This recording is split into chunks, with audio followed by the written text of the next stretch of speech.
ನಮಸ್ಕಾರ. G achievers ವಿಶೇಷ ಕಾರ್ಯಕ್ರಮಕ್ಕೆ ಸ್ವಾಗತ. ನಾನು ದಿವ್ಯಶ್ರೀ.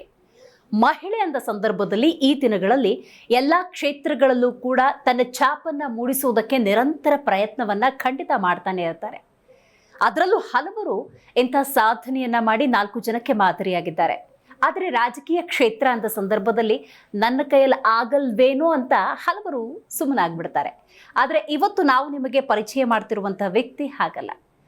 ಸಿಕ್ಕಂತಹ ಅವಕಾಶವನ್ನ ಸದ್ಬಳಕೆ ಮಾಡಿಕೊಂಡು 4 ಜನರಿಗೆ ಸೇವೆ ಮಾಡುವಂಥ ನಿಟ್ಟಿನಲ್ಲಿ ಜನಸೇವೆಯನ್ನ ಮಾಡಿ ತನ್ನದೇ ಆದಂತಹ ಸಾಧನೆಯನ್ನ ಗೈದು ಹಲವರಿಗೆ ಮಾದರಿಯಾಗಿದ್ದಾರೆ. ಹೌದು, ಇವತ್ತು ನಮ್ಮ ಕಾರ್ಯಕ್ರಮದಲ್ಲಿದ್ದಾರೆ ಮಾಜಿ ಮೇಯರ್ ಗಂಗಾಂಬಿಕಾ ಮಲ್ಲಿಕಾರ್ಜುನ್ ಅವರು. ಮೊದಲಿಗೆ ಅವರಿಗೆ ಕಾರ್ಯಕ್ರಮಕ್ಕೆ ಸ್ವಾಗತವನ್ನು ಕೋರೋಣ. ಕಾರ್ಯಕ್ರಮಕ್ಕೆ ಸ್ವಾಗತ ನಿಮಗೆ. ನಾನು ಆಗಲೇ ನಿಮಗೆ ಹೇಳ್ತಾ ಇದ್ದೆ, ಮಹಿಳೆ ಅಂದ ಸಂದರ್ಭದಲ್ಲಿ ಎಲ್ಲ ಕ್ಷೇತ್ರದಲ್ಲೂ ತನ್ನನ್ನು ತಾನು ತೊಡಗಿಸ್ಬೇಕು, 4 ಜನಕ್ಕೆ ಮಾದರಿ ಆಗಬೇಕು ಅನ್ನುವಂತಹ ಮನೋಭಾವ ಇರುತ್ತೆ. ಬಟ್ ನೀವು ರಾಜಕೀಯ ಕ್ಷೇತ್ರವನ್ನು ಆಯ್ಕೆ ಮಾಡ್ಕೊಳ್ತೀರಿ, ಇವತ್ತು ಈ ಸ್ಥಾನದಲ್ಲಿದ್ದೀರಿ. ಏನು ಪ್ರೇರಣೆ ಆಯಿತು ನಿಮಗೆ ಅಂತ? ನಾವು ಯೋಚನೆ ಮಾಡ್ಬೋದು, ಮಹಿಳೆಗೆ ಯಾವುದೇ ಒಂದು ಕೆಲಸ ಕೊಟ್ಟರು ಅದು ಡೇ 1ಇಂದ ಎಂಡ್ವರೆಗೂ ಚಾಚು ತಪ್ಪದೆ ಅದನ್ನ ಫಾಲೋ ಅಪ್ ಮಾಡೋದ್ರಲ್ಲಿ ಫಸ್ಟ್ ಅಂತ ಹೇಳ್ಬೋದು. ಯಾಕಂದ್ರೆ ಮಗು ತೂಗೋ ಕೈ ಜಗ ತುಗಲಾರದೆ ಅಂತ ನಾವು ಕೇಳಿದ್ದೀವಿ. ಶ್ರೀಮತಿ ಇಂದಿರಾ ಗಾಂಧಿ ಮಾಜಿ ಪ್ರಧಾನ ಮಂತ್ರಿಗಳು ಉಕ್ಕಿನ ಮಹಿಳೆ ಅನ್ಸ್ಕೊಂಡ್ರು.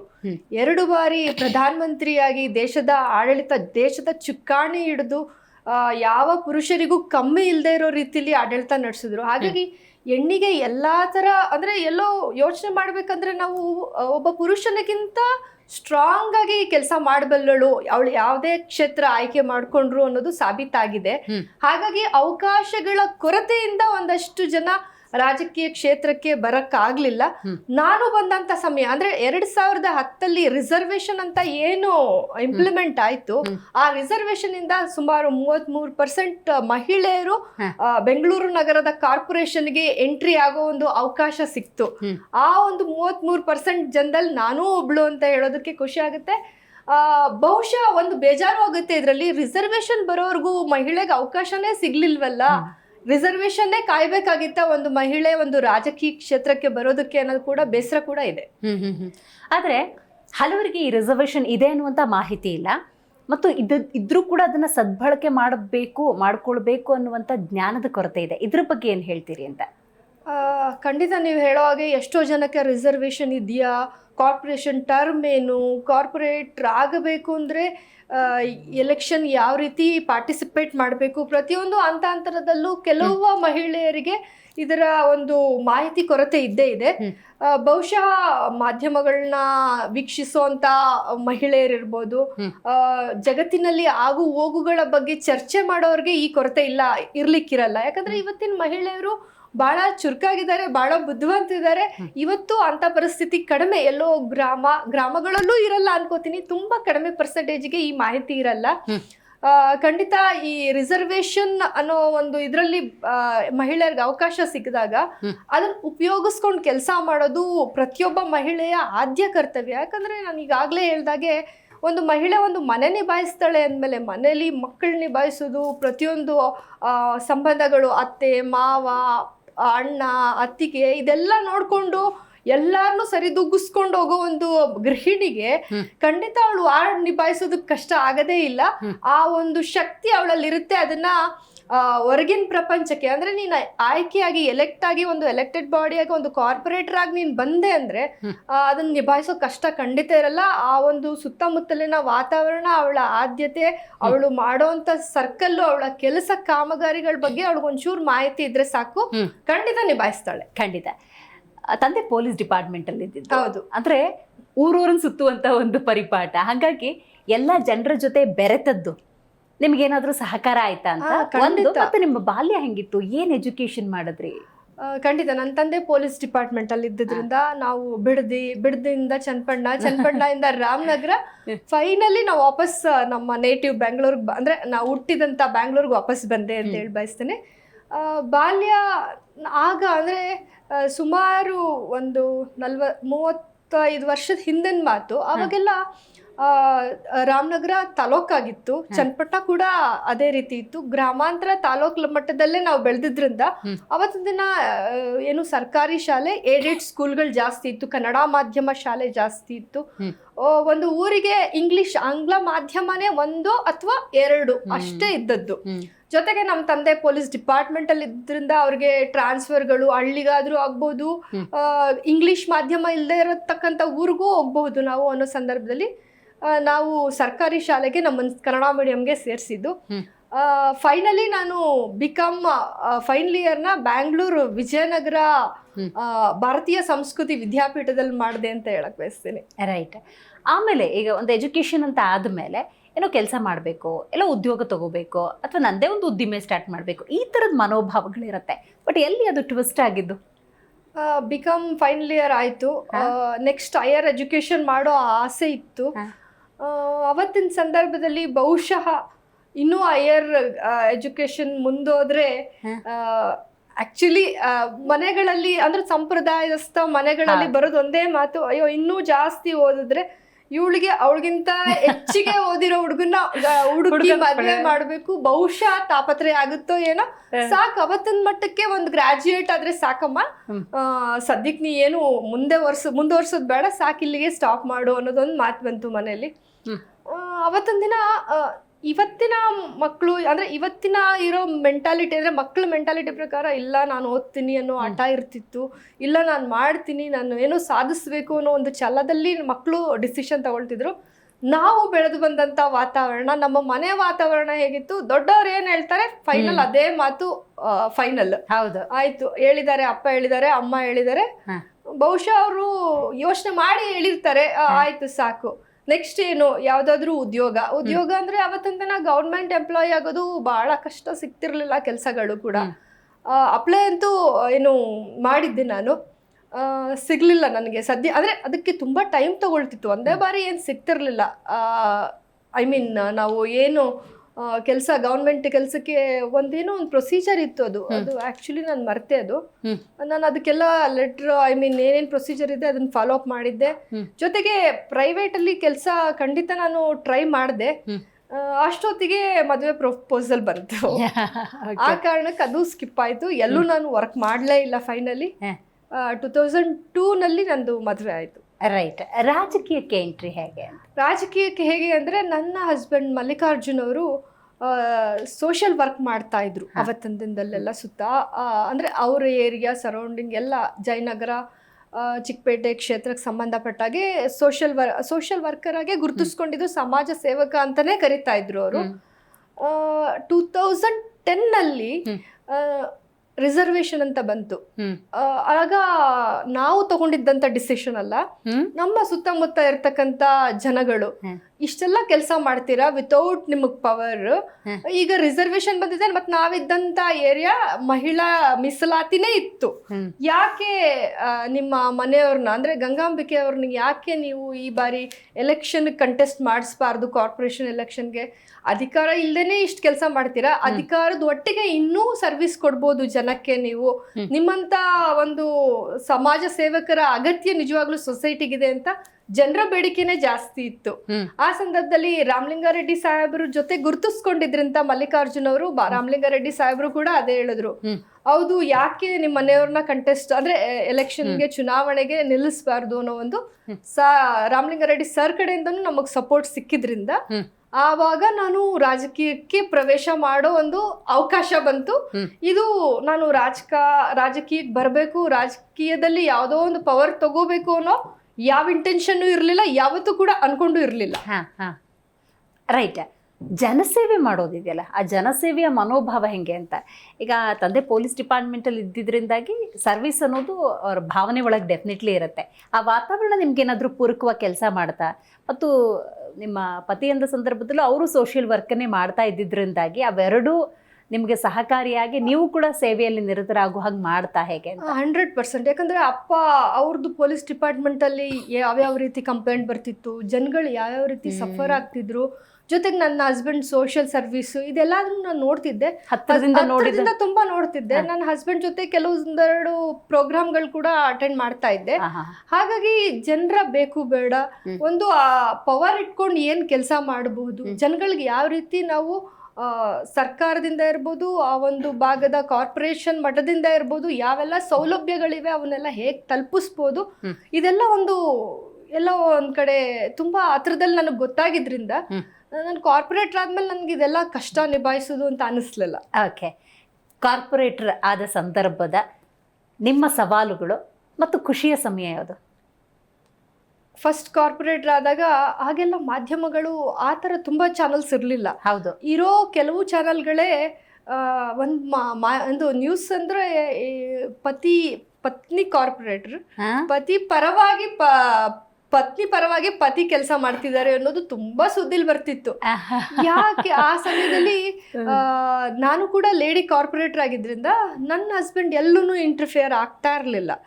ಯಾವುದೇ ಒಂದು ಮೀಟಿಂಗ್ಸ್ ಇರ್ಬೋದು, ಯಾವುದೇ ಒಂದು ಏರಿಯಾದಲ್ಲಿ ಏನೇ ಕಂಪ್ಲೇಂಟ್ ಇರ್ಬೋದು, ಎಲ್ಲದಕ್ಕೂ ಪ್ರತಿಯೊಂದು ನಾನೇ ಅಟೆಂಡ್ ಮಾಡ್ತಿದ್ದೆ. ಯಾಕಂದ್ರೆ ಈ ಒಂದು ವ್ಯವಸ್ಥೆ ಏನಿದೆ ಇದ್ರ ಪರಿಚಯ ಇದ್ದಿದ್ರಿಂದ ನನಗೆ ಇದು ಯಾವುದು ಕಷ್ಟ ಆಗ್ಲಿಲ್ಲ. ನಾವೆಲ್ಲ ಮಹಿಳೆಯರೆಲ್ಲ ಸೇರ್ಕೊಂಡಾಗ, ಅಂದ್ರೆ ಮಹಿಳಾ ಕಾರ್ಪೊರೇಟರ್ಸ್ ಸೇರ್ಕೊಂಡಾಗ ನಾವು ಇದೇ ಚರ್ಚೆ ಮಾಡ್ತಿದ್ವಿ. ಎಲ್ಲೋ ಈ ಒಂದು ಮಾತು ಮಾಧ್ಯಮಗಳಿಂದ ಪದೇ ಪದೇ ಪ್ರಸಾರ ಆಗೋದನ್ನ ತಡಿಬೇಕು ಅಂದ್ರೆ ನಮ್ಗ ಆ ಕೆಪಾಸಿಟಿ ಇದೆ. ಏರಿಯಾದಲ್ಲಿ ಏನ್ ವರ್ಕ್ ಇದೆ, ಏನ್ ಮಾಡಬೇಕು, ನಮ್ಮ ಅಂದ್ರೆ ಆ ಏರಿಯಾಗೆ ಸಂಬಂಧಪಟ್ಟ ಅಧಿಕಾರಿಗಳು, BBMP ಅಧಿಕಾರಿಗಳೊಟ್ಟಿಗೆ ನಾವು ಕೋಆರ್ಡಿನೇಟ್ ಮಾಡ್ಕೊಂಡು ಕೆಲಸ ಮಾಡಿಸ್ಕೊಡೋದಕ್ಕೆ ಯಾವುದೂ ಕಷ್ಟ ಇಲ್ಲ. ಆರಾಮಾಗಿ ನಾವು ಈ ಕೆಲಸನ, ಅಂದ್ರೆ ನಮ್ಮ ವ್ಯವಸ್ಥೆ ಏನಿದೆ, ನಮಗೆ ಬರ್ತಕ್ಕಂಥ ಸಮಸ್ಯೆಗಳು ಯಾವ ರೀತಿ ತಗೊಂಡ್ ಬರ್ತಾರೆ ಜನ, ಅದನ್ನ ತಿಳ್ಕೊಂಡ್ರೆ ನಾವು ಆರಾಮ್ಸೆ ಮಾಡಬಹುದು ಅನ್ನೋ ಒಂದು ದಿಟ್ಟ ನಿರ್ಧಾರ ನಾವೊಂದು ಗ್ರೂಪ್ ಅಲ್ಲಿ ನಾವು ಮಾತಾಡ್ತಿದ್ವಿ, ನಾವು ಮಾಡ್ತಾ ಇದ್ವಿ ಕೂಡ. ಎಲ್ಲೋ ಒಂದು ಕಡೆ 1-2 ಜನ, 1-3 ಜನ ಕಾರ್ಪೊರೇಟರ್ಸು ಅವರ ಪತಿ ಬಂದಾಗ ಈ ಒಂದು ನ್ಯೂಸ್ಗಳಲ್ಲಿ ಪ್ರಸಾರ ಆಗಕ್ಕೆ ಹೌದು, ಅದೇ ತರ ಜಡ್ಜ್ ಮಾಡ್ತಾ ಇದ್ರು. ಅದೆಲ್ಲ ಒಂದ್ ಕಡೆ ಆಗ್ಬಾರ್ದಿತ್ತು ಅಂತ ಅನ್ಸೋದು. ಓಕೆ, ಎಷ್ಟೋ ಸಂದರ್ಭದಲ್ಲಿ ಏನೋ ಒಂದು ಕೆಲಸ ಆಗಬೇಕು ಅಂತ ನಿಮ್ಮ ಹತ್ರ ಜನ ಬರ್ತಿರ್ತಾರೆ. ಬಂದಾಗ ಆ ಕೆಲಸ ಆಗುತ್ತೆ, ಎಸ್ ಮೇಡಮ್ ಹತ್ರ ಹೋದರೆ ಕೆಲಸ ಆಗುತ್ತೆ ಅಂತ ಹೇಳಿ ಆನಂತರ ಮತ್ತೆ ಬರ್ತಾರೆ, ನಿಮ್ಮಿಂದ ಕೆಲಸ ಆಯಿತು ಅಂತೇಳಿ. ಆ ಕ್ಷಣಗಳೆಲ್ಲ ಹೆಂಗಿತ್ತು ಅಂತ ಹೇಳಿ ನಿಜವಾಗ್ಲೂ ಖುಷಿ ಆಗುತ್ತೆ. ಅಂದ್ರೆ ಕಾರ್ಪೊರೇಟರ್ ಏನಪ್ಪ ಎಲೆಕ್ಷನ್ ಟೈಮಲ್ಲಿ ಬರ್ತೀರಾ ನೀವು ರಾಜಕಾರಣಿಗಳು, ಮತ್ತೆಲ್ಲಿ ನಿಮ್ಮನ್ನ ಮತ್ತಿನ್ನೊಂದು ಎಲೆಕ್ಷನ್ಗೆ ನೋಡಬೇಕು ಅನ್ನೋ ಜಾಸ್ತಿ ಆಪಾದನೆ ಸಂದರ್ಭದಲ್ಲಿ ನಾನು ಯಾವಾಗ ಅನ್ಕೊಳ್ತಿದ್ದೆ, ನಾನು ಎಲೆಕ್ಟೆಡ್ ಬಾಡಿಯಾಗಿ ನೆಕ್ಸ್ಟ್ ನಾನು ಎಲೆಕ್ಷನ್ಗೆ ಹೋದ ಅಷ್ಟೊತ್ತಿಗೆ ಜನ ನೀವು ಎಲೆಕ್ಷನ್ ಟೈಮಿಗೆ ಬರ್ತೀರಾ, ಇಲ್ಲ ಇನ್ನೊಂದು ಎಲೆಕ್ಷನ್ವರೆಗೂ ಬರಲ್ಲ, ನೀವು ಕಾಣಲ್ಲ ಅನ್ನೋ ಒಂದು ಆಪಾದನೆಯಿಂದ ಹೊರಗೆ ಬರಬೇಕು ಅನ್ನೋ ಒಂದು ಭಾವನೆ ಇತ್ತು. ಹಾಗಾಗಿ ನಾನು ಪ್ರತಿಯೊಂದು ಏರಿಯಾದಲ್ಲೂ ಒಂದೊಂದು ಅಸೋಸಿಯೇಷನ್ಗಳ ಜೊತೆ ಮೀಟಿಂಗ್ ಅಲ್ಲಿ ಇರ್ತಾ ಇದ್ದೆ. ಪ್ರತಿ ತಿಂಗಳು ಒಂದೊಂದು ಮೀಟಿಂಗ್ ಆಗೋದು. ಅಂದ್ರೆ ಆ ಏರಿಯಾಗೆ ಸಂಬಂಧಪಟ್ಟ ಸಮಸ್ಯೆಗಳ ಕುರಿತು, ಅಂದ್ರೆ ಅವ್ರು ಯಾವುದೇ ಇಶ್ಯೂಸ್ ತಗೊಂಡ್ ಬಂದ್ರು ಅದು ಇಮಿಡಿಯೇಟ್ ಆಗಿ ಆಗೋದಿದ್ರೆ ವಿತಿನ್ 2-3 ಡೇಸ್ ಅಲ್ಲಿ ಮಾಡ್ಕೊಟ್ಬಿಡ್ತಿದ್ದೆ. ಅಕಸ್ಮಾತ್ ಅದಕ್ಕೆ ಫಂಡ್ ಬೇಕು, ಗ್ರಾಂಟ್ಸ್ ಇಂದಾನೇ ಇದು, ಅಂದ್ರೆ ಇಷ್ಟು ಅನುದಾನದಲ್ಲೇ ಇದಾಗುತ್ತೆ ಅಂದ್ರೆ ನಾನು ಅದಕ್ಕೆ ಅವ್ರಿಗೆ ವಿವರಣೆ ಕೊಡ್ತಾ ಇದ್ದೆ. ಇಷ್ಟು ಈ ಬಜೆಟ್ ಆಗ್ಬೇಕು, ಬಜೆಟ್ ಆದಾಗ ಪ್ರಯಾರಿಟಿ ವೈಸ್ ನಿಮ್ ಕೆಲಸ ಆಗುತ್ತೆ. ಏರಿಯಾ ಅಲ್ಲಿ ಒಂದೊಂದು ಅಸೋಸಿಯೇಷನ್ ಇರ್ತಿತ್ತು. ಅವರಿಗೆಲ್ಲ ಹೇಗೆ ಅಂದ್ರೆ ಎಷ್ಟೋ ಜನ ತುಂಬಾ ಈ ಅಸೋಸಿಯೇಷನ್ ಅಲ್ಲಿ ಸೀನಿಯರ್ ಸಿಟಿಸನ್ಸೇ ಇರ್ತಾ ಇದ್ರು.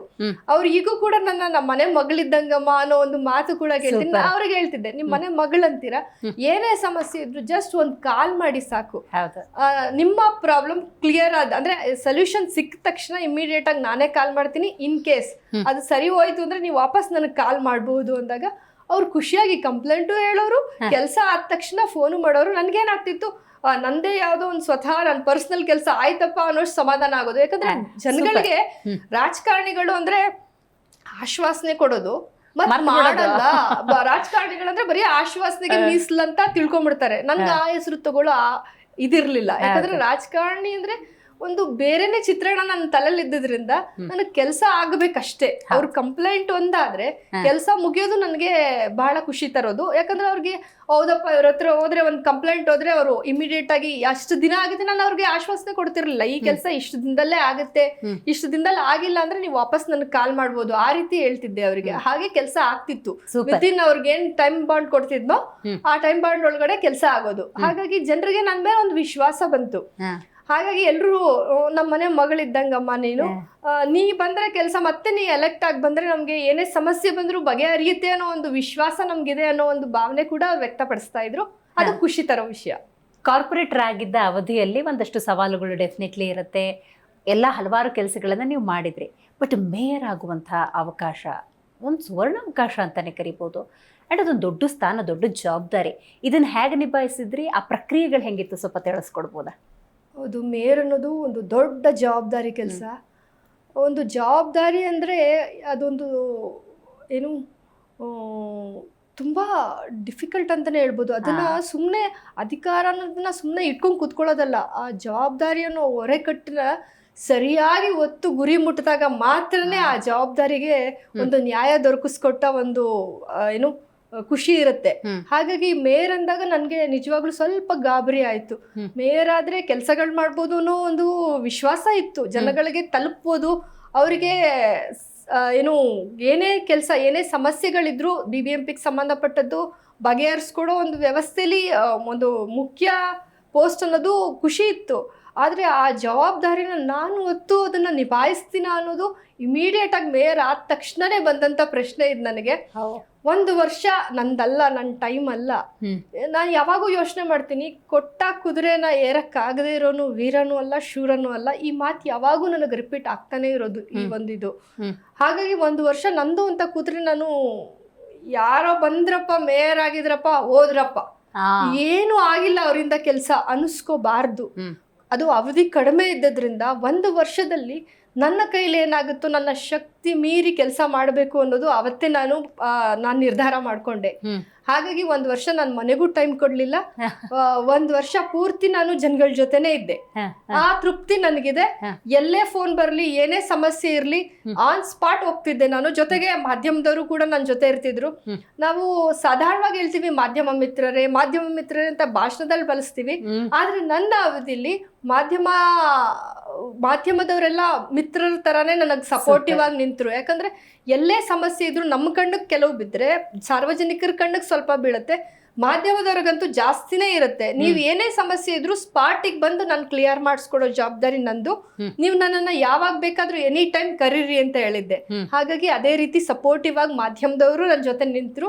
ಜೊತೆಗೆ ಸಾರ್ವಜನಿಕರಿಗೂ ನಾನು ಓದಲ್ಲೆಲ್ಲ ನಾನು ನನ್ನ BBMP ಕಚೇರಿ ನಂಬರ್ ಕೊಡ್ತಾ ಇದ್ದೆ, ನನ್ನ PS number, office PS number ಎಲ್ರಿಗೂ ಕೊಡ್ತಿದ್ದೆ. ಇನ್ ಕೇಸ್ ಇವ್ರು ಯಾರು ಪಿಕ್ ಮಾಡಿಲ್ಲ, ನಿಮ್ ಸಮಸ್ಯೆ ಕೇಳಿಲ್ಲ, ನನ್ನ ನಂಬರ್ ತಗೊಳ್ಳಿ ಅಂತ ನನ್ನ ನಂಬರ್ ಸಹಿತ ಕೊಟ್ಟು ಬರ್ತಿದ್ದೆ. ಅಂದ್ರೆ ನನಗಿದ್ದದ್ ಒಂದೇ ಯೋಚನೆ, ಕೊಟ್ಟ 1 ವರ್ಷದ ಅವಧಿ ನನ್ನ ಕೈಲಾದಷ್ಟು ಕೆಲಸ ಆಗಬೇಕು, ಜನಗಳಿಗೆ ಸಪೋರ್ಟಿವ್ ಆಗಿ ನಾನು ನಿಂತ್ಕೋಬೇಕು, ಅಷ್ಟೇ ನನ್ನ ತಲೆಯಲ್ಲಿದ್ದದ್ದು. ಈಗ ನೀವು ನೆನಪು ಮಾಡ್ಕೊಳ್ಳೋದಾದ್ರೆ ಆ ಅವಧಿಯಲ್ಲಿ ಎಸ್ ಎಲ್ಲ ಕೆಲಸ ನಾನು ಮಾಡಿದ್ದೀನಿ, ಇದು ತೃಪ್ತಿಯಾಗಿದೆ ಅಂತ ಹೇಳಿ ಒಂದಷ್ಟು ಹೇಳ್ಬೋದಾ? ಖಂಡಿತ ಹೇಳ್ಬೋದು. ಮೊಟ್ಟ ಮೊದಲನೇದಾಗಿ ಜನಗಳ ಜೊತೆ ಹೋಗ್ಬೇಕು. ಒಂದು ಪೊಲಿಟಿಕಲ್ ರೆಪ್ರೆಸೆಂಟೇಟಿವ್ ಎಲೆಕ್ಟ್ ಆಗೋದು ಜನದಿಂದ. ಹೌದು. ಜನಕ್ಕೆ ನಾವು ಯಾವಾಗ ಹತ್ರ ಆಗ್ತೀವಿ, ಜನ ಸಂಪರ್ಕ ಆದಾಗ ಮಾತ್ರನೇ ಹತ್ರ ಆಗೋದು. ವಾರ್ಡ್ ಕಮಿಟಿ ಮೀಟಿಂಗ್ ಕಡ್ಡಾಯವಾಗಿ ಆಗಬೇಕು ಅಂತ ಕೋರ್ಟ್ ಆದೇಶ ಇತ್ತು. ಕೋರ್ಟ್ ಆದೇಶ ಇದ್ರು ಅಂದ್ರೆ ಒಂದು ವಾರ್ಡಿಗೆ ಕಾರ್ಪೊರೇಟರ್ ಬಂದು ಅಧ್ಯಕ್ಷರಿರ್ತಾರೆ, ಅದ್ರ ಜೊತೆಗೆ ಸೆಕ್ರೆಟರಿ ಆಗಿ ಏನು ಇಂಜಿನಿಯರ್ಸ್ ಇರ್ತಾರೆ, ಜೊತೆಗೆ ಇಂತಿಷ್ಟು ಮಂದಿ ಮೆಂಬರ್ಸ್ ಅಂತ ಇರುತ್ತೆ. ಒಟ್ಟು ಒಂದು 11-12 ಜನ ಇರ್ತಾರೆ. ಪ್ರತಿ ತಿಂಗಳಲ್ಲಿ 1 ದಿನ ಇದು ಮೀಟಿಂಗ್ ಆಗ್ಬೇಕು ಅಂತ ಕೋರ್ಟ್ ಆದೇಶ. ಅಂದ್ರೆ ವಾರ್ಡಿಗೆ ಸಂಬಂಧಪಟ್ಟ ಕೆಲಸ ಕಾರ್ಯಗಳ ಬಗ್ಗೆ, ಅಭಿವೃದ್ಧಿ ಕಾಮಗಾರಿಗಳ ಬಗ್ಗೆ ಚರ್ಚೆ ಆಗುತ್ತೆ ಆ ಮೀಟಿಂಗ್ ಅಲ್ಲಿ. ಇದೆಲ್ಲ ಮೀಟಿಂಗ್ ಅಲ್ಲಿ ಏನೇನ್ ಚರ್ಚೆ ಆಯ್ತು ಪ್ರತಿಯೊಂದು ಅಪ್ಡೇಟ್ ಕೋರ್ಟಿಗೆ ತಲುಪಿಸ್ಬೇಕು. ಇದು ಒಂದು ವ್ಯವಸ್ಥಿತವಾಗಿ ಕೋರ್ಟ್ ಆದೇಶ ಆಯ್ತು. ಅದೊಂಥರ ಟಾಸ್ಕ್ ತರನೇ. ಹೌದು, ಯಾಕಂದ್ರೆ ಒಂದು ಸಣ್ಣ ಪುಟ್ಟ ಕೆಲಸಗಳು ಆ ಒಂದು ವಾರ್ಡ್ ಮಟ್ಟದಲ್ಲೇ, ವಾರ್ಡ್ ಕಾರ್ಪೊರೇಟರ್ ಮಟ್ಟದಲ್ಲೇ ಬೇಗ ಬೇಗ ಬಗೆಹರಿಬೇಕು. ಯಾಕಂದ್ರೆ ಒಂದು ಯಾವುದೋ ಒಂದು ಫುಟ್ಪಾತ್ ಕಲ್ ಸರಿ ಇಲ್ಲ, ಎಲ್ಲೋ ಒಂದು ರಸ್ತೆ ಗುಂಡಿ ಬಿದ್ದಿದೆ, ಎಲ್ಲೋ ಒಂದ್ ಕಡೆ ಬೀದಿ ದೀಪ ಇಲ್ಲ ಅಂದ್ರೆ ಜನ ಯಾರನ್ನ ಕಾಂಟ್ಯಾಕ್ಟ್ ಮಾಡ್ಬೇಕು, ಎಷ್ಟೋ ಮಂದಿಗೆ ಗೊತ್ತಿರಲ್ಲ. ಕಾರ್ಪೊರೇಟರ್ ಆಫೀಸ್ ಎಲ್ಲಿದೆ ಗೊತ್ತಿಲ್ಲ, ಯಾರು ಸರಿ ಮಾಡ್ತಾರೆ ಗೊತ್ತಿಲ್ಲ. ಇದೆಲ್ಲ ಬಗೆಹರಿಬೇಕು ಅಂದ್ರೆ ಇದೊಂದು ಏನು ತಳಮಟ್ಟದಲ್ಲೇ ಒಂದು ಸಣ್ಣ ಪುಟ್ಟ ಕಾಮಗಾರಿ ಕೆಲಸಗಳು, ಸಮಸ್ಯೆಗಳು ಬಗೆಹರಿಲಿ ಅನ್ನೋ ನಿಟ್ಟಿನಲ್ಲಿ ಆದೇಶ ಆಯ್ತು.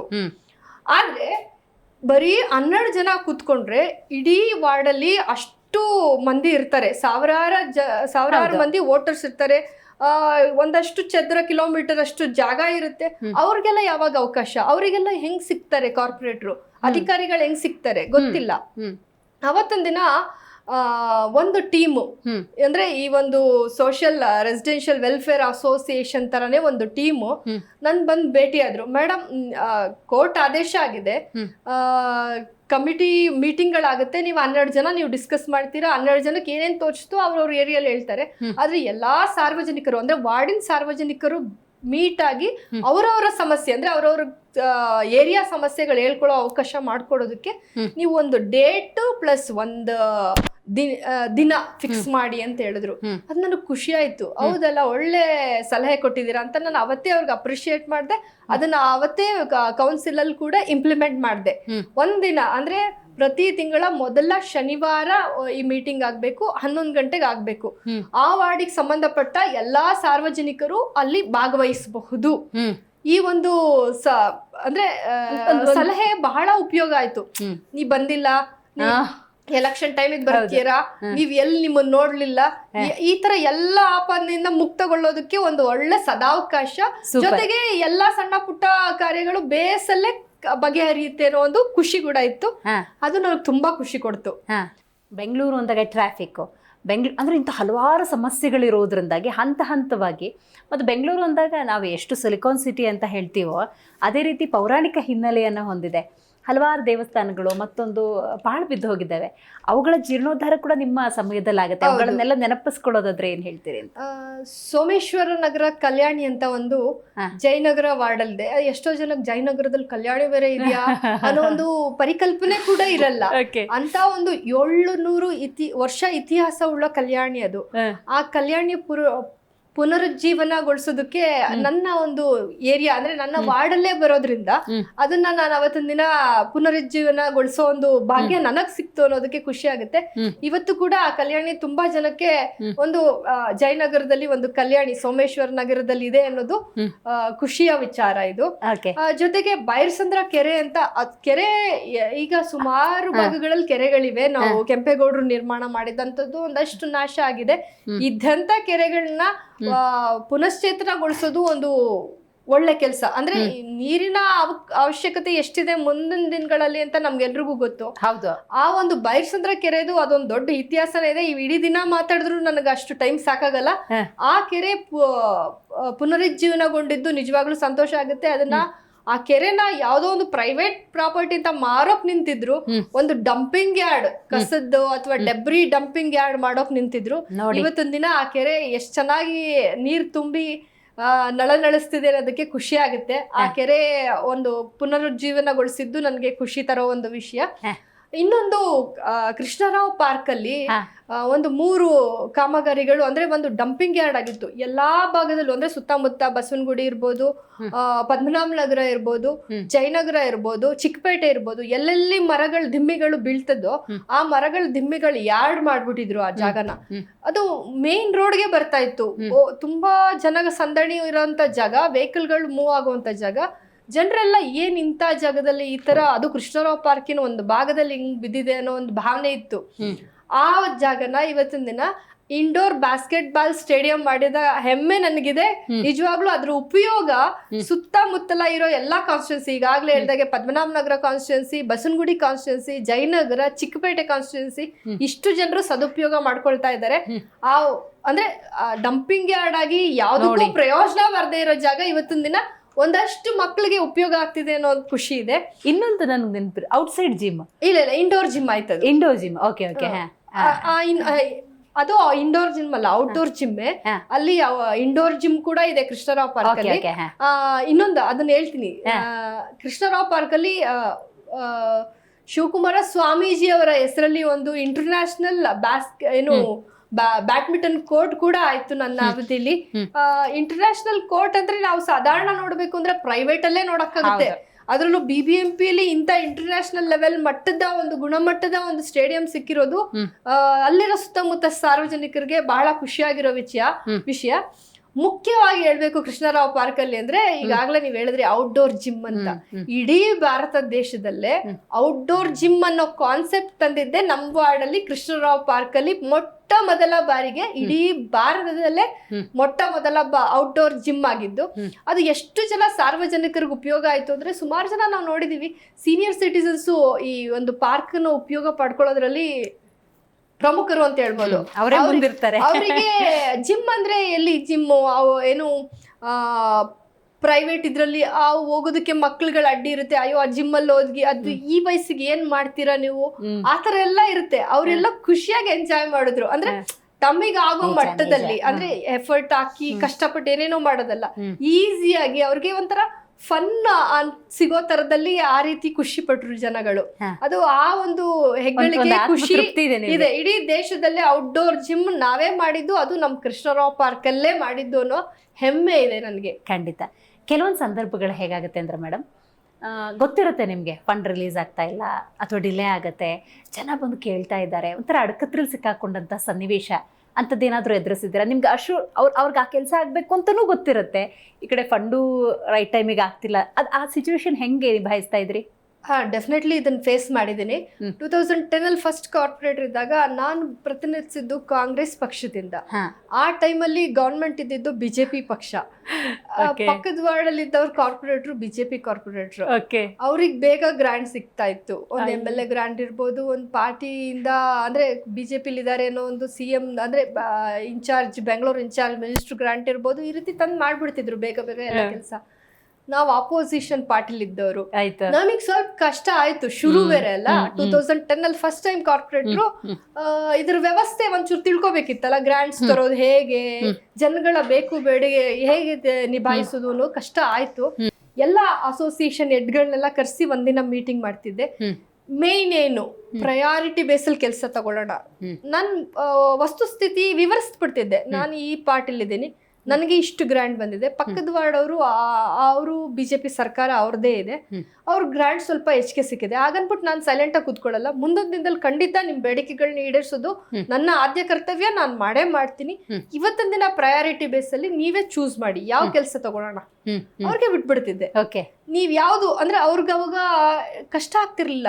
ಇದು ಈಗ ನನ್ ಕೆಲಸ ಫಸ್ಟ್ ಆಗ್ಲಿ ಅನ್ನೋ ಏರಿಯಾದಲ್ಲಿ ಇದ್ದವರು, ಹೌದು ಮೇಡಮ್ ನೀವ್ ಹೇಳೋದ್ ಕರೆಕ್ಟ್, ಪ್ರಯಾರಿಟಿ ಬೇಸ್ ಅಲ್ಲಿ ನೀವು ಏನೇನ್ ಕೆಲಸ ಮಾಡ್ತೀರಿ ಈ ಪ್ರೋಗ್ರಾಮ್ ಹಾಕೊಳ್ಳಿ, ಪರವಾಗಿಲ್ಲ ನಮಗ್ ಸ್ವಲ್ಪ ತಡ ಆದ್ರೂ ಆ ಭಾಗದವ್ರು ನಮ್ಗಿನ್ನ ಸಫರ್ ಮಾಡ್ತಿದ್ದಾರೆ, ಅವ್ರಿಗೆ ಫಸ್ಟ್ ಆಗ್ಲಿ, ಅವ್ರಿಗೆ ಮಾಡ್ಕೊಡಿ ನೋಡಿ. ಅಂದ್ರೆ ಜನಗಳನ್ನ ಹೇಗೆ ಜೊತೆಗೆ ಕರ್ಕೊಂಡು ಹೋಗೋ ಒಂದು ಆಲೋಚನೆ ನನ್ಗೆ ಅವತ್ತಿನ ದಿನ ತುಂಬಾ ಉಪಯೋಗಕ್ಕೆ ಬಂತು.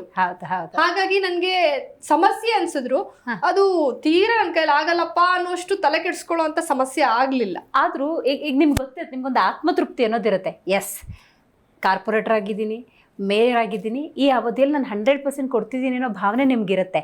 ನೀವು ಮಾಡ್ತಾನೂ ಇರ್ತೀರಾ. ಈಗ ಮೇಯರ್ ಆಗಿ ಟೈಮಲ್ಲಂತೂ ನೀವು 24/7 ಇಟ್ಬಿಟ್ಟಿದ್ರಿ ನಿಮ್ಮ ಸಮಯನ. ಆದರೂ ಟೀಕೆ ಟಿಪ್ಪಣಿಗಳು ಬರ್ತಿರ್ತವೆ, ಅದನ್ನ ಹೆಂಗೆ ನಿಭಾಯಿಸ್ತಾ ಇದ್ರಿ ಅಂತ? ಟೀಕೆ ಟಿಪ್ಪಣಿಗಳು ಯಾವ ಒಂದು ರೀತಿಲಿ ಬರ್ತವೆ ನಾನು ಖಂಡಿತ ಫೇಸ್ ಮಾಡ್ತಿದ್ದೆ. ಆ ಟೀಕೆ ಟಿಪ್ಪಣಿಗೆ ಬೆಂಡ್ ಕೊಡ್ತಿರಲಿಲ್ಲ ನಾನು. ಯಾರು ನನ್ನ ಹಿಂದೆ ಮಾತಾಡ್ತಾರೋ ಡೈರೆಕ್ಟರ್ ನನ್ನ ಜೊತೆ ಮಾತಾಡಿ ಏನ್ ಸಮಸ್ಯೆ ಇದೆ ಬಗೆಹರಿಸೋಣ. ಯಾವತ್ತೂ ಹಿಂದೆ ಮಾತಾಡ್ಕೊಂಡು ಕೆಲಸ ಆಗದೇ ಇರೋದಲ್ಲ ನಮ್ಗೆ ಇಂಪಾರ್ಟೆಂಟ್, ಕೆಲಸ ಆಗಬೇಕು. ಅದು ನೀವ್ ಯಾವ್ದೇ ಪಾರ್ಟಿ ಇರ್ಲಿ, ನೀವ್ ಯಾರೇ ಇರ್ಲಿ, ನಮ್ಗೇನು ಕಂಪ್ಲೀಟ್ ಬೆಂಗಳೂರು ಅಭಿವೃದ್ಧಿ ಆಗ್ಬೇಕು. ಆ ನಿಟ್ಟಿನಲ್ಲಿ ನಾವೆಲ್ಲ ಕೆಲಸ ಮಾಡೋಣ. ಎಲೆಕ್ಷನ್ ಬರುತ್ತೆ, ಎಲೆಕ್ಷನ್ ಟೈಮಲ್ಲಿ ಆಗುತ್ತೆ, ಅದು ಪಾರ್ಟಿ ಬೇರೆ ಇನ್ನೊಂದು ಬೇರೆ ಆಗುತ್ತೆ. ಆಗಿದೆ ಇವತ್ತಿನ ದಿನ ನಮ್ಗೆಲ್ರೂ ಉದ್ದೇಶ ಒಂದೇ, ಬೆಂಗಳೂರು ಅಭಿವೃದ್ಧಿ, ವಾರ್ಡ್ ಅಭಿವೃದ್ಧಿ. ಇಷ್ಟೇ ನಮ್ಮ ಯೋಚನೆ, ಇಷ್ಟೇ ನಮ್ಮ ದೃಷ್ಟಿ ಕೂಡ ಇಲ್ಲಿಗೆ ಇರಬೇಕು. ಆ ನಿಟ್ಟಲ್ಲಿ ನಾನು ಎಲ್ಲೂ ತಾರತಮ್ಯ ಮಾಡ್ಲಿಲ್ಲ, ಎಲ್ರು ಒಂದೇ ರೀತಿಲಿ ತಗೊಂಡೋದು. ಯಾಕಂದ್ರೆ ಸಮಗ್ರ ಬೆಂಗಳೂರು ಅಭಿವೃದ್ಧಿ ಮಾತ್ರ ಮೇಯರ್ ಗುರಿ ಆಗಿರುತ್ತೆ. ಕ್ಲಾರಿಟಿ ಇರಬೇಕು. ನಾನು ಕಾಂಗ್ರೆಸ್ ಇಂದ ಎಲೆಕ್ಟ್ ಆಗಿದ್ದೀನಿ, ಕಾಂಗ್ರೆಸ್ ಅವ್ರು ಕೊಟ್ರೆ ಈ ಕಡೆ ಬಿಜೆಪಿ ಭಾಗದ ಅವ್ರಿಗೆ ಅದು ನನ್ ಬೆಂಗಳೂರೇ ಅಲ್ವಾ, ಆ ಭಾಗ ಡೆವಲಪ್ ಆಗೋದ್ ಬೇಡ್ವಾ? ನಿಜ. ಹಾಗಾಗಿ ಆ ನಿಟ್ಟಿನಲ್ಲಿ ನಾನು ಕೆಲಸ ಮಾಡ್ಲೇ ಇಲ್ಲ. ಇಷ್ಟು ವರ್ಷದ ಅವಧಿಯಲ್ಲಿ ಮನಸ್ಸಾಕ್ಷಿಗೆ ವಿರುದ್ಧವಾಗಿ ನಡ್ಕೊಂಡಂತ ಯಾವ್ದಾರ ಸನ್ನಿವೇಶ ಇದೆಯಾ? ಇಲ್ಲ, ಯಾವುದೇ ಸಂದರ್ಭ ಬಂದ್ರು ಮನಸ್ಸಾಕ್ಷಿ ವಿರುದ್ಧ ಯಾವತ್ತೂ ಹೋಗಿಲ್ಲ ನಾನು. ಸೂಪರ್. ಆತ್ಮತೃಪ್ತಿ ಕೊಟ್ಟಂತ ಹಲವಾರು ಸನ್ನಿವೇಶಗಳನ್ನ ಹೇಳ್ತಾ ಇದ್ರಿ. ಎಸ್, ಈ ಕ್ಷಣಕ್ಕೆ ನಾನು ಕಣ್ಣು ಮುಚ್ಕೊಂಡು ಮಾತಾಡ್ತಾ ಇದ್ರೆ ಇದು ನೆನಪಾಗುತ್ತೆ ಅನ್ನೋದಾದ್ರೆ? ಈಗಾಗಲೇ ಹಲವಾರು ವಿಷಯಗಳು ಹೇಳಿದೆ. ಈ ಕ್ಷಣಕ್ಕೆ ನಾನು ಇಷ್ಟೆಲ್ಲ ಕೆಲಸ ಮಾಡಿದೆ, ನನ್ನ ಕೈಲಿ ಆಯ್ತು, ನಾನು ಮಾಡ್ತೀನ ಇಲ್ವಾ ಅನ್ನೋ ಒಂದು ಭಯದಲ್ಲಿ ನಾನು ಅಧಿಕಾರ ವಹಿಸ್ಕೊಂಡಾಗ, ನನ್ನ ಕೈಲಿ ಆಗುತ್ತೆ ಅನ್ನೋ ಒಂದು ಆತ್ಮವಿಶ್ವಾಸ ಬೆಳೆಸ್ಕೊಂಡಾಗ ಹಲವಾರು ಕಾರ್ಯಕ್ರಮಗಳು, ಈಗ ನಿಮ್ಮ ಒಟ್ಟಿಗೆ ಚರ್ಚೆ ಕೂಡ ಮಾಡಿದೆ. ಈಗ ಇನ್ನೂ ನನಗೆ ಖುಷಿ ಆಯ್ತು ಅಂದ್ರೆ, ಬೆಂಗಳೂರು ಸಮಗ್ರ ಅಭಿವೃದ್ಧಿ ಅಂತೇವೆ, ಅಭಿವೃದ್ಧಿಗೆ ಅನುದಾನ ಬೇಕು. ಎಲ್ಲಿಂದ ಬರುತ್ತೆ ಅನುದಾನ? Tax collection. ನಮ್ಮ BBMP ಒಳಗಡೆ ಏನೇನು ಟ್ಯಾಕ್ಸ್ ಕಲೆಕ್ಟ್ ಆಗ್ಬೇಕು ಅದು ಕರೆಕ್ಟ್ ಆಗಿ ಟ್ಯಾಕ್ಸ್ ಕಲೆಕ್ಟ್ ಆದ್ರೆ ನಮ್ಗೆ ಸೋರ್ಸ್ ಫೈನಾನ್ಷಿಯಲಿ ನಾವು ಬಜೆಟ್ ಮಾಡೋದಕ್ಕೆ ನಮ್ಗೆ ಅನುಕೂಲ ಆಗುತ್ತೆ, ಡೆವಲಪ್ಮೆಂಟ್ಗೆ ನಮ್ಗೆ ಅನುಕೂಲ ಆಗುತ್ತೆ. ನನ್ನ ನಾನು ಮೇಯರ್ ಇದ್ದಂತ ಸಂದರ್ಭದಲ್ಲಿ ಬಜೆಟ್ ನ ಹೆಚ್ಚಿನ ಒಂದು ಮಟ್ಟದಲ್ಲಿ ಕಲೆಕ್ಟ್ ಆಗಬೇಕು ಅನ್ನೋ ಒಂದು ಉದ್ದೇಶ ತಲೆಯಲ್ಲಿ ಇಟ್ಕೊಂಡು ಪ್ರತಿ ಝೋನಲ್ ವೈಸ್ ನಾನು ಮೀಟಿಂಗ್ ಮಾಡ್ತಿದ್ದೆ. ಪ್ರತಿ ಝೋನಲ್ಲೂ ತಿಂಗಳಿಗೊಂದ್ಸಲ ಆಗ್ತಿತ್ತು. ಅದರಲ್ಲೂ ರೆವಿನ್ಯೂ ಡಿಪಾರ್ಟ್ಮೆಂಟ್ ಅವ್ರನ್ನ ಕರೆಸಿ ಮೀಟಿಂಗ್ ಆಗ್ತಿತ್ತು. ಯಾರ್ಯಾರು ಟ್ಯಾಕ್ಸ್ ಕಟ್ಟಿಲ್ಲ, ಯಾರ್ಯಾರು ಅನೇಕ ವರ್ಷಗಳಿಂದ ಪೆಂಡಿಂಗ್ ಇಟ್ಕೊಂಡಿದ್ದಾರೆ, ಫಸ್ಟ್ ಅವರಿಗೆ ಹೋಗ್ಬೇಕು ನೋಟಿಸ್. ಅದು ಒಂದು ಮೈಕ್ ನ ಮುಖಾಂತರ ಅನೌನ್ಸ್ ಆಗ್ಬೇಕು. ತೆರಿಗೆ ವಸೂಲಾತಿ ಆಂದೋಲನ ಅಂತ ಬುಧವಾರ ಐ ಥಿಂಕ್ ಬುಧವಾರ ಹಾಕೊಳ್ತಾ ಇದ್ದೆ. ಪ್ರತಿ ಬುಧವಾರ ಆ ಕನ್ಸರ್ನ್ಡ್ ಏರಿಯಾ AROಗಳು ಪ್ಲಸ್ ಅವ್ರ ರೆವಿನ್ಯೂ ಡಿಪಾರ್ಟ್ಮೆಂಟ್ ಅವರು ಹೋಗ್ಬೇಕು, ಎಲ್ರಿಗೂ ನೋಟಿಸ್ ಇಶ್ಯೂ ಮಾಡ್ಬೇಕು. ಒಂದು ಮೈಕಲ್ ಅನೌನ್ಸ್ ಆದಾಗ ಒಂದ್ ದೊಡ್ಡ ಪ್ರತಿಷ್ಠಿತ ಕಂಪನಿಯವ್ರು ಇರ್ತಾರೆ, ಅವರು ಒಂದು 5 ವರ್ಷದಿಂದ ಟ್ಯಾಕ್ಸ್ ಕಟ್ಟಿರಲ್ಲ, ಇಲ್ಲ 10 ವರ್ಷದಿಂದ ಕಟ್ಟಿರಲ್ಲ. ಅಕ್ಕಪಕ್ಕದಲ್ಲಿರೋರ್ಗೆಲ್ಲ ಮೈಕಲ್ ಅನೌನ್ಸ್ ಆದಾಗ ಎಲ್ಲೋ ಒಂದ್ ಕಡೆ ಅವ್ರದ್ದು ಬ್ರ್ಯಾಂಡ್ಗೆ ಪೆಟ್ಟು ಬೀಳುತ್ತೆ ಅನ್ನೋ ಮಟ್ಟದಲ್ಲಿ ಇಮಿಡಿಯೇಟ್ ಆಗಿ ಟ್ಯಾಕ್ಸ್ ತಂದು ಕಟ್ಟಿದ್ದು ಅನೇಕ ನಿದರ್ಶನಗಳಿದೆ. ಈಗೂ ಕೂಡ ರೆವಿನ್ಯೂ ಆಫೀಸರ್ ಸಿಗದಾಗ ಕೇಳ್ತೀನಿ, ನಡೀತಿದ್ಯಾ ಆಂದೋಲನ, ತೆರಿಗೆ ವಸೂಲಾತಿ ಬಿಟ್ಬಿಟ್ರ ಅಂತಾನೆ ಕೇಳ್ತೀನಿ. ಆಕ್ಟಿವ್ ಆಗಿಲ್ಲ ಮೇಡಮ್ ನೀವಿದ್ದಾಗ ಅನ್ನೋ ಮಾತುಗಳು ಕೇಳ್ಬರುತ್ತೆ. ಜೊತೆಗೆ ಆ ವರ್ಷ ತುಂಬಾ ಅಧಿಕ ಮಟ್ಟದಲ್ಲಿ ಟ್ಯಾಕ್ಸ್ ಕಲೆಕ್ಷನ್ ಆಯ್ತು ಅಂತ ಹೇಳೋದಕ್ಕೆ ನಿಜವಾಗ್ಲೂ ಖುಷಿ ಆಗುತ್ತೆ. ಸುಮಾರು 100 ದಿನದಲ್ಲಿ 1,800 ಕೋಟಿ ಅಷ್ಟು ಟ್ಯಾಕ್ಸ್ ತೆರಿಗೆ ಸಂಗ್ರಹ ಆಯ್ತು. ಆ ತೆರಿಗೆ ಅಷ್ಟು ಸಂಗ್ರಹ ಆಗಿದ್ರಿಂದ ಅಡಮಾನ ಇಟ್ಟಿದ್ರು ನೋಡಿ. 2008ನೇ ಇಸ್ವಿಲ್ಲ 2010ನೇ ಇಸ್ವಿಗೆ ಮುಂಚೆ ಅಡಮಾನ ಇಟ್ಟಂತ ಒಂದು 6 ಕಟ್ಟಡಗಳನ್ನ ನಮ್ಗೆ ಅದನ್ನ ರಿಲೀಸ್ ಮಾಡಿಸ್ಕೊಳ್ಳೋ ಅವಕಾಶ ಹೆಚ್ಚಿನ ಮಟ್ಟದಲ್ಲಿ ತೆರಿಗೆ ಸಂಗ್ರಹ ಆಗಿದ್ದ ಕಾರಣದಿಂದಾನೇ ಆಯ್ತು ಅಂತ ಹೇಳೋದಕ್ಕೆ ಖುಷಿ ಆಗುತ್ತೆ. ಖಂಡಿತ. ಇವತ್ತಿನ ಕಾರ್ಯಕ್ರಮದಲ್ಲಿ ಹಲವಾರು ವಿಚಾರಗಳನ್ನು ನೀವು ಪ್ರಸ್ತಾಪ ಮಾಡಿದ್ರೆ, ಹೆಣ್ಮಕ್ಳು ಅಂತ ಸಂದರ್ಭದಲ್ಲಿ ಇವತ್ತಿಗೂ ಅಡುಗೆ ಮನೆಗೆ ಸೀಮಿತವಾಗಿರ್ತಾರೆ, ಚೆನ್ನಾಗಿ ಓದ್ಕೊಂಡಿರ್ತಾರೆ, ಅವರಿಗೆ ನಿಮ್ಮ ಸಂದೇಶ ಏನು ಅಂತ?